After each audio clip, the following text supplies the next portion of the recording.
Hey y'all, welcome back to my channel. As promised, I said we would start this in the summer, and we are. This is Fab Farm by Elizabeth Hartman.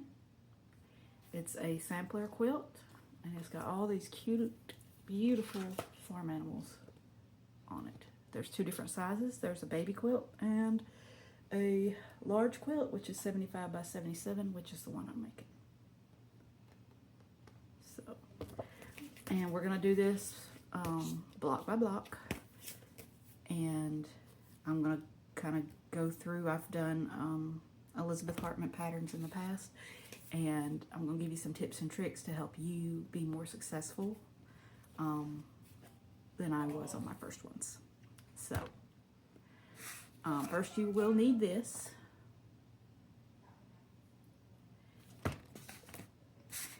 It is, oh, there we go. Okay. First you will need the pattern. I think it's around 20 bucks. It's a pretty substantial pattern. I mean, it's 20-30 pages. The fabric requirements are on the back. And she also has SKU numbers if you choose to use her particular fabrics or the fabric she used for this quilt. She has the SKU numbers, but she also has, like, you need a fat quarter of this, you need a fat eighth of this, you need a 10-inch square of this, you know, stuff like that. So these are not a quick one. This is one that's going to take a couple of months to do, and I'm planning on trying to do at least a block a week. You know, one grouping of blocks. There'll be like 4 blocks of each animal or flower or bee, but just one of each. I'll do like the 4 cows one week, the 4 horses one week, and stuff like that. And if you like our videos, you can hit the like and subscribe buttons. That way you get notified of any new content that comes out. So if you want to follow along with this, you'll get to know when the next one comes out. So the first one we're going to make is the strawberry block. Now, I've already made one just so I could show you, because the pattern, I can't show the book because it's not my pattern, and I don't want to get in trouble for showing measurements and stuff, because they are on the same page as the directions. So I made one just to show you. And now we're going to take a look at it, and I'm going to give you some tips. So, all right. So here we are. Here's our strawberry block. And it's very simple. Just a few pieces. They are smaller pieces, so I highly suggest when you're making an Elizabeth Hartman pattern, a lot of her pieces tend to be tiny to make up the details of the animals and stuff, that you start your fabric. I have used the method that Kimberly Jolly and Lisa Bonjean use. I use this Niagara Faultless Original Finish spray starch. I soak my fabric on a towel on top of my ironing board. I lay a towel down so that I don't get a lot of starch on my ironing board. And then I spray the fabric, and then I lay it on a drying rack to dry. And it becomes very stiff. Let me show you some examples. And it has to dry for about 24 hours to get, I mean, this could stand on its own, pretty much. There's just a different texture to it than with non-starch fabric. And that helps to keep your points crisp, and you're doing a lot of folded corners. So you definitely want fabric to be more manageable to work with, so that these don't bend and ripple when you're trying to press them out and everything, and don't distort as much. And so I highly suggest you start your fabric. Next, cut out one block at a time. Like if you're going to do the strawberry blocks, count the strawberry blocks and nothing else. And label them. Label, label, label. The first one I did of Elizabeth Hartman was a koala quilt. I did not label anything. I just cut it all up, threw it in a bucket, and by the end, I was stressing because I wasn't finding the pieces I needed, and nothing was labeled, so I was having to go back and remeasure everything, and it just was not very effective. So to give yourself less stress, label. I use a pencil and some masking tape, and I just put a little label, stick it on there, and when I'm done, I mean, if I can use these letters for the next block, I'll reuse them if they're still sticky. If not, just throw them in the trash. You can use, Fat Quarter Shop has some little alphabetties. You can use those, but I find this, the adhesive doesn't really affect your fabric, and it stays on there. That way, if for some reason, because I have cats, they come up here and they knock everything off, I don't have to figure out where my alphabetties went. And I don't have to worry about labels or clips or anything else that I have to keep track of. Just tape. And I keep this on hand anyway because I do a lot of long arming and I have to label points and stuff. So it's just multi-use tool. So always label your parts. Starch and label. So we've cut out all our parts. We have A, B, C, D, E, F, and we have G. So let's get started on putting them together. And now we have this one as our example, if you want to look. And I'm going to have the pattern open so that I can see it, but you can't, just because I've done one, but I may do something wrong. So first, we're going to take our A block, which is the big strawberry here. I'm going to leave that one with the label on it until we get to the last one. And we need 2 D squares, which are these larger of the squares, to go on. They're going to be basically the snowballs. Little folded corners. Now you can draw a line here if you want. Let's move these out of the way for a second. You can draw a line there if you want on the wrong side with a ruler, just so you get your points right. I have diagonal seam tape, and plus I've done so many of these, I can pretty much eyeball it. But if you need a little extra help, always label. I'm going to take it over and I'm going to sew that real quick, and we'll be right back.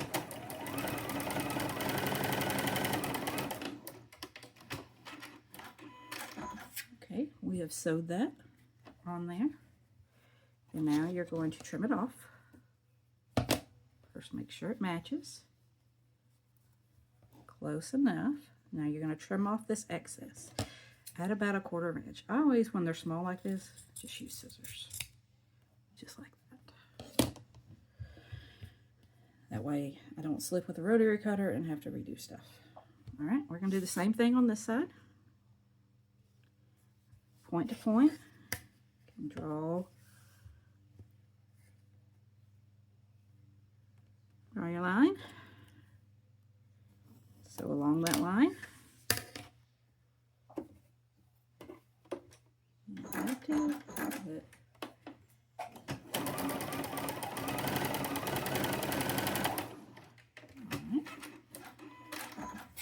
now we cut about 1/4 inch, just like that. And we just discard those. Now I'm going to run over and press these out, but you can just finger press them for now. But because this is such stiff fabric, it's going to want to stand up. So we're going to have to definitely go press this real quick. So I'll be right back.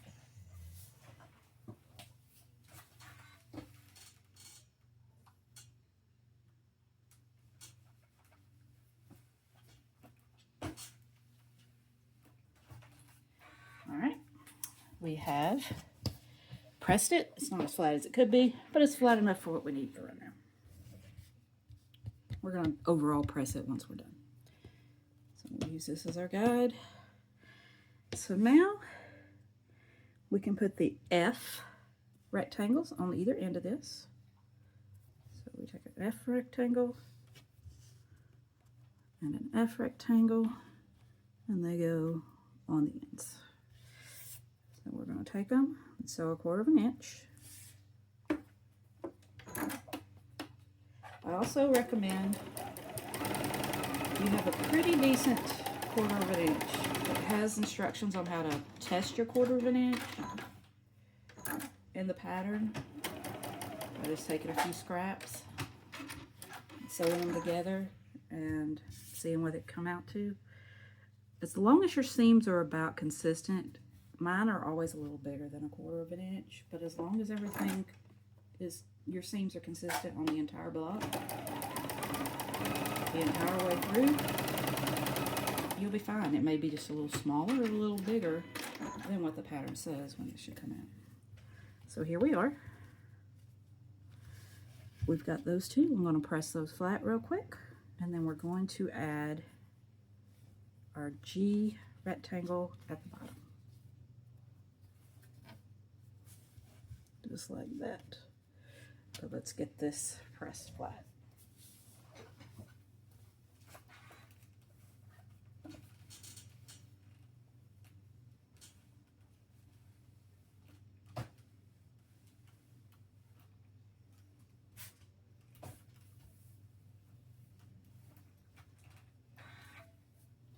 You can use steam, but lately I've been finding that just a spray bottle of water with a little spritz on it will actually give me better results than my steam does. And then I'm not basically cooking my hands while I'm doing it too.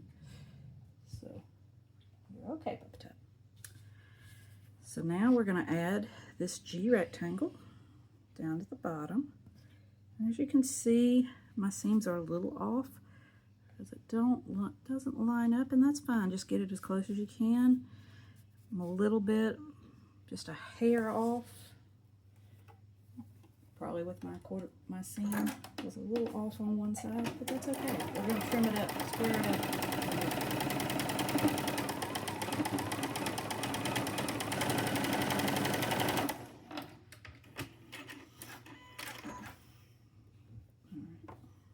So here we are. And you're going to fold that down, and you're going to press it. As you can see, I've got a little overhang from this one. Like I said, once we're done with the whole thing, we're going to square up the entire block, and trim it down, and it'll be perfect. So let's iron press that out.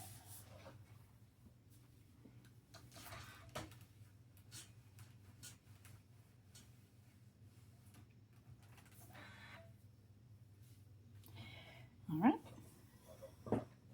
And actually, we got a little bit on each side, so I'm just going to go ahead and do a small trim right here. So I'm going to line up this as straight as I possibly can on a line. Take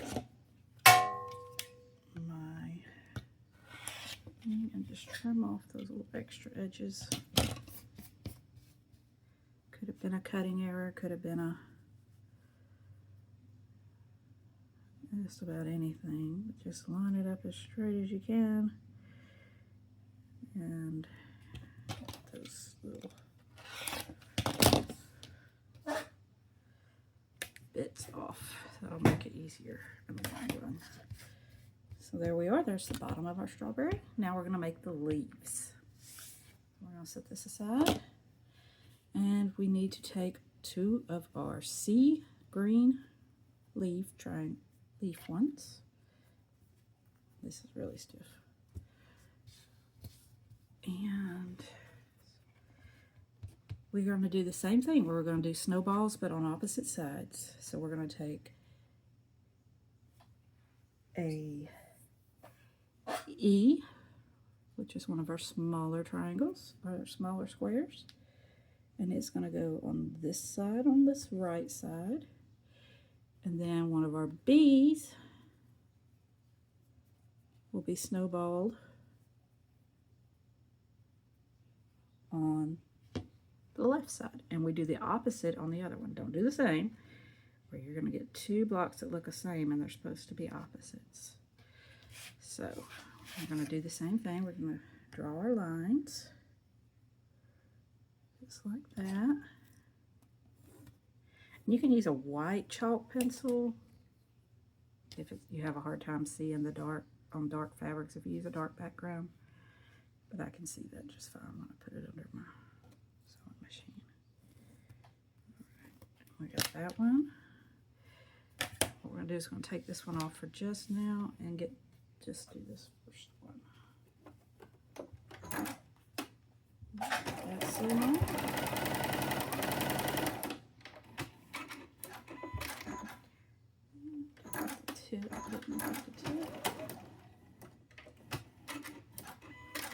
Okay, there we go.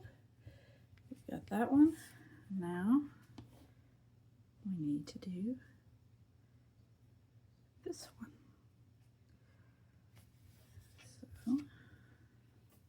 I think I got that off a little bit, but we will correct it when we sew.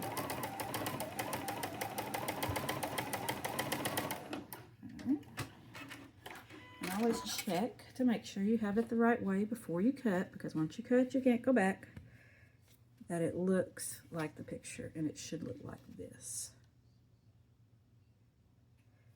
So, and now you can just take your scissors or your rotary cutter, 1/4 inch from each side. I'm going to do the opposite on the other. So I always lay this one out like this so I know which one I've done. And then I just set this one next to it. And we need our E square on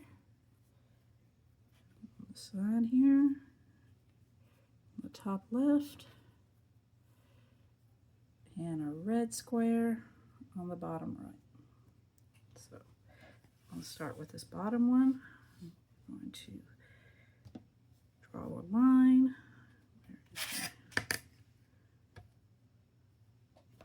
In here.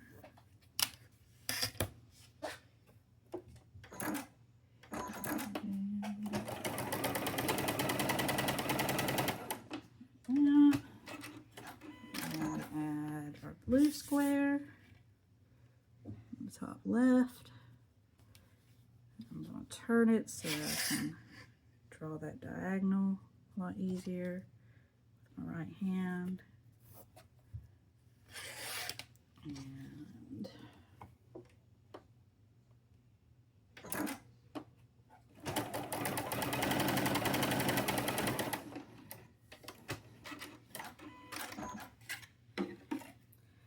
alright, and you just always double check to make sure things kind of line up. This one's a little wonky, but it'll work. If it doesn't line up, you can always rip it out and retry.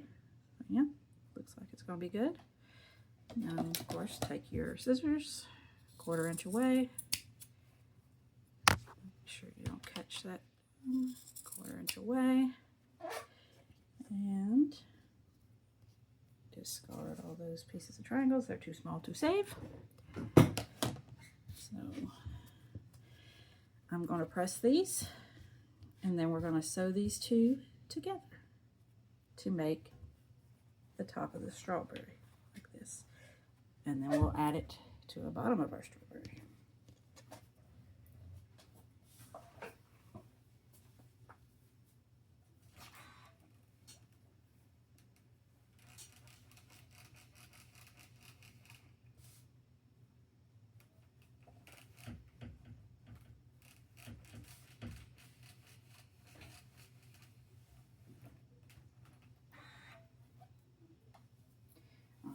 So here's our pieces.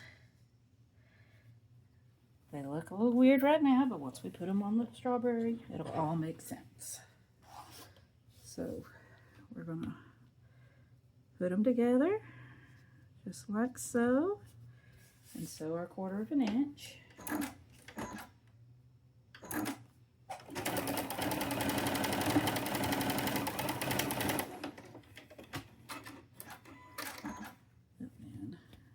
finger press it just to see.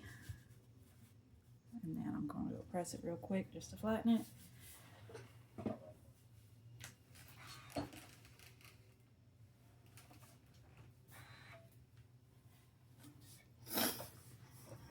And we're going to add the bottom.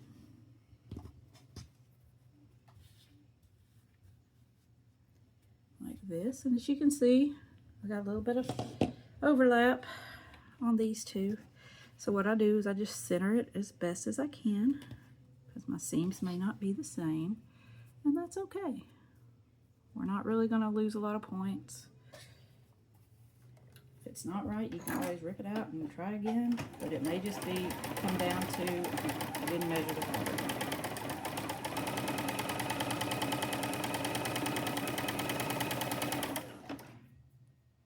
But it's your quilt,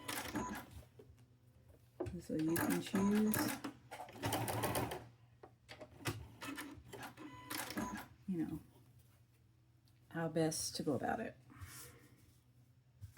So I'm going to press this, and then we're going to square it up.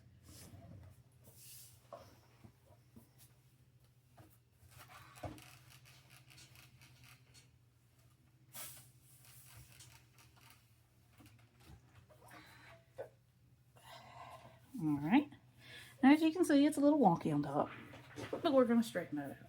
So what I do is I take the side that's the evenest, this side, and I line it up on a line here as best I can, straight as I can. Then I take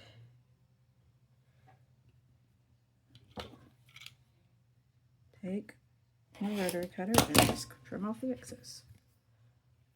And then I flip it and do the same. It's just I line it up on the top. About there.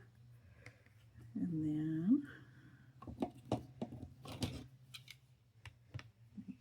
trim off the excess.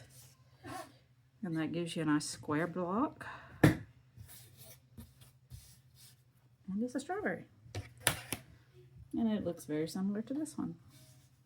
Just like snowflakes, no two strawberries are alike, so this one's a little bit different, but pretty much the same. And pretty much the same size. As long as they're within 1/4 of an inch of each other, it doesn't really matter. So that's 2.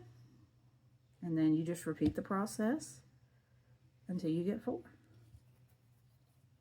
But just remember the tips I gave, that'll really make you more successful is label, only cut 1 block at a time.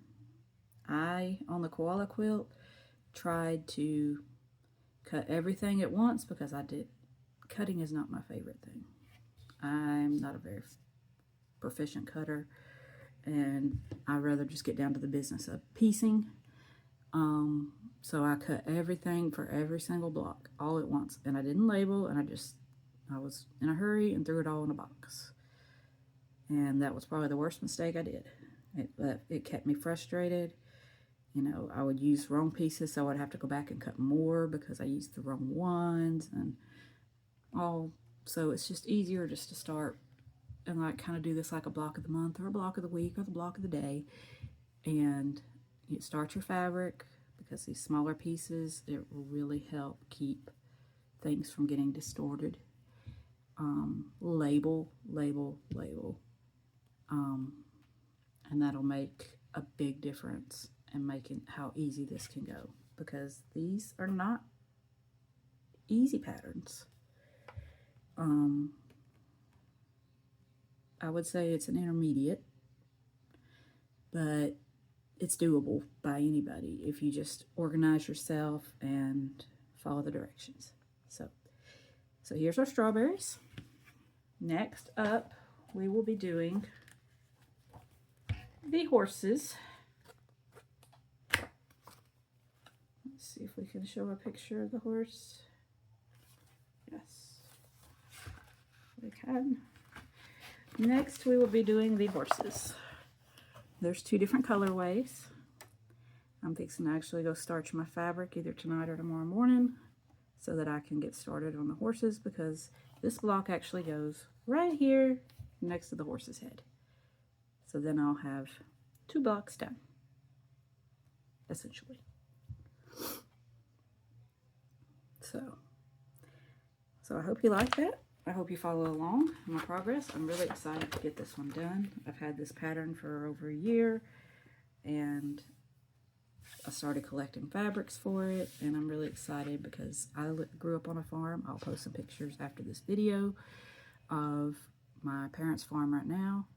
I grew up with horses, cows, goats, chickens, ducks, rabbits, even strawberries and bees. Strawberries are my favorite fruit. So, you know, I'll show some pictures of my dad's farm, his cows, and his chickens. I actually bought my mom some chickens for her birthday. They're really wild looking. You'll enjoy those. So, all right. Remember, like and subscribe if you like this video. That way you get to see our content as soon as it comes out. And y'all have a good evening.